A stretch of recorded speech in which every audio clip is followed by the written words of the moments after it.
नमस्कार दोस्तों, मैं आप सबका भाई गोरखप्रिया जवान। आज की इस वीडियो में दो टॉपिक को कवर करेंगे, यानी कि दो टॉपिक पर बात करेंगे। पहला, विष्णुराज के मामले में आखिरकार चल क्या रहा है और विष्णुराज अभी तक बाहर क्यों नहीं आया और कब तक वो बाहर आ सकता है।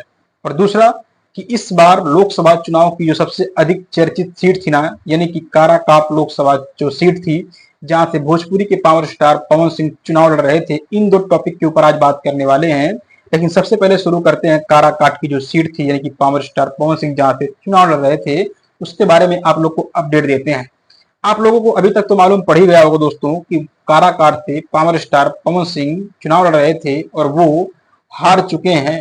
दूसरे नंबर पर उनका स्थान मिला था और यहाँ पर इसी हार की वजह से पावर स्टार पवन सिंह को काफी ज्यादा ट्रोल किया जा रहा है। लोग उनको काफी ज्यादा ट्रोल कर रहे थे कि नहीं नहीं चले थे ना, बहुत ज्यादा सिखियाए हुए थे, भोजपुरी की जनता तुमको पावर स्टार का नाम क्या दे दी, तुम चले थे अपना इस भी राजनीतिक क्षेत्र में अपना पावर दिखाने चले थे, क्या हुआ तुम्हारे राजनीति का जो पावर था उसका बाती बन के तुम्हारे पिछले वाले पॉकेट में घुस गया ना।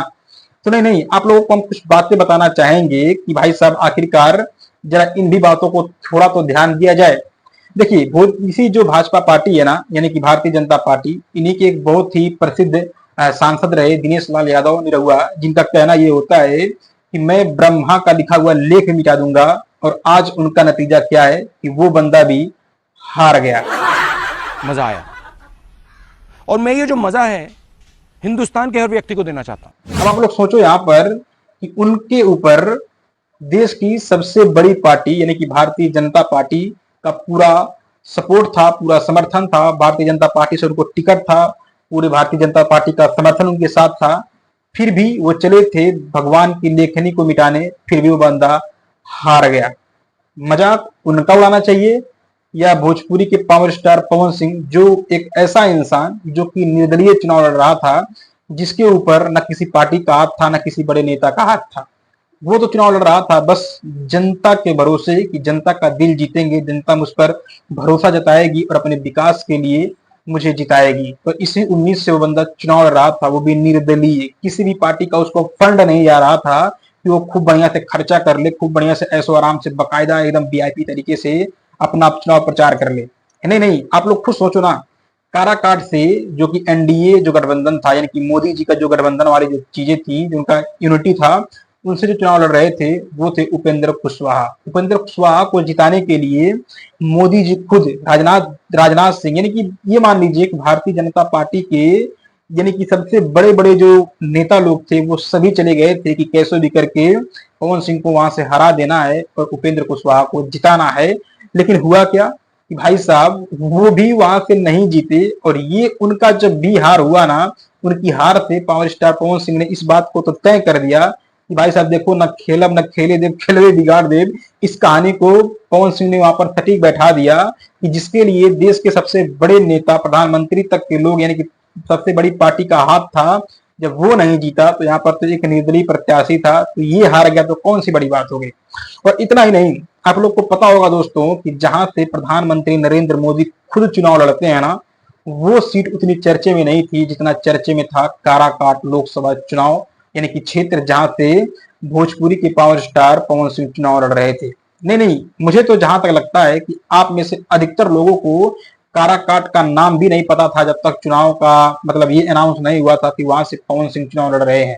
मुझे भी नहीं पता था कि ये काराकाट क्या है, लेकिन पवन सिंह का जब अनाउंस हुआ ना, तब मुझे भी मालूम पड़ा कि नहीं, काराकाट कोई लोकसभा क्षेत्र है जहां से पवन सिंह चुनाव लड़ रहे हैं। और इतना ही नहीं, भारतीय जनता पार्टी का राजनीतिक कैरियर जो है वो कुछ टॉपिक्स पर टिका हुआ है। पहला, हिंदू मुस्लिम, जाति धर्म, मंदिर मस्जिद। और इतना ही नहीं, और सबसे खास जो पॉइंट है ना, राम मंदिर। कभी भी आप लोगों ने इस बार देखा चुनाव में कहीं भी प्रधानमंत्री नरेंद्र मोदी जी ने शिक्षा रोजगार के बारे में बात किया हो, कितना रोजगार देंगे, इतनी शिक्षा का ये कर देंगे वो कर देंगे? कुछ नहीं, बस इतना तक बोल दिए कि हम 80 करोड़ लोगों को फ्री में खाना खिलाते हैं और अगर आप लोग वोट नहीं दोगे तो उनकी आपको बद्दुआ लगेगी। प्रधानमंत्री नरेंद्र मोदी जी को ऐसा लगता है कि 80 करोड़ लोगों को अगर ये खाना खिला रहे हैं फ्री का, तो ये इनकी उपलब्धि है।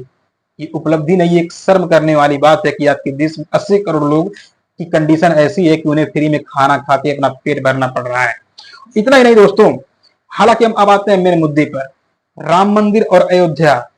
इन्हीं दो नामों को लेकर के भारतीय जनता पार्टी इस बार का पूरा अपना इलेक्शन का पूरा सफर तय कर दी कि राम मंदिर बनवा दिए। इनके पास मात्र एक ही मुद्दा था कि राम मंदिर, राम मंदिर, राम मंदिर और अयोध्या, अयोध्या, अयोध्या। और लास्ट में होता क्या है जानते हैं कि उसी अयोध्या जहां में ये राम मंदिर बनवाए थे, इनका कहना था, वहां से ये लोग खुद अपना सीट नहीं क्लियर कर पाए, वहां से ये खुद हार गए। अब आप लोग खुद बताओ यहाँ पर शर्मिंदगी वाली बात कहां पर, किसको ट्रोल किया जाना चाहिए, किसका मजाक उड़ाना चाहिए, पावर स्टार पवन सिंह का या फिर इन भाजपा वालों का, जो कि सो कॉल्ड लोग, अंधभक्त लोग अब पावर स्टार पवन सिंह को ट्रोल कर रहे हैं। खैर चलिए अब बात करते हैं विष्णु राज के मामले के बारे में। तो देखिए दोस्तों, मैं बहुत ज्यादा कुछ नहीं बोलूंगा विष्णु राज के मामले के बारे में, क्योंकि अगर आप लोग मुझे शुरू से देखते आते हो ना, तो आप लोग को यह बात पता होगी कि मैंने बहुत पहले ये बात बोली थी, बहुत सारे वीडियोज में मैंने बोला था कि देखिए भाई साहब, इलेक्शन आ रहा है, इलेक्शन होगा, इलेक्शन का रिजल्ट आएगा, उससे पहले विष्णु राज बाहर नहीं आ सकता है। और सच में यही चीजें हो रही हैं। विष्णु राज बाहर अभी तक नहीं आया, चुनाव हो गया, चुनाव का रिजल्ट आ गया, लेकिन विष्णु राज बाहर नहीं आया।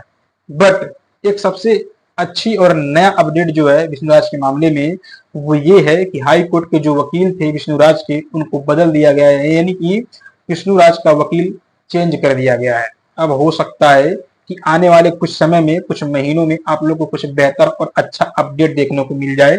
तो बस यही था आज का अपडेट दोनों मामले के बारे में। और इसी तरह का हमारा वीडियोस अब आएगा, एक वीडियो में 2-3 टॉपिक्स पर बात करेंगे। और अगर हमारा ये अंदाज आप लोग को अच्छा लगा तो प्लीज कमेंट बॉक्स में बताइएगा। वीडियो पसंद है तो वीडियो को लाइक करिए, शेयर करिए, चैनल पे नए हैं तो चैनल को सब्सक्राइब जरूर करिएगा। बाकी ये वीडियो देखने के लिए आप सभी का बहुत बहुत धन्यवाद।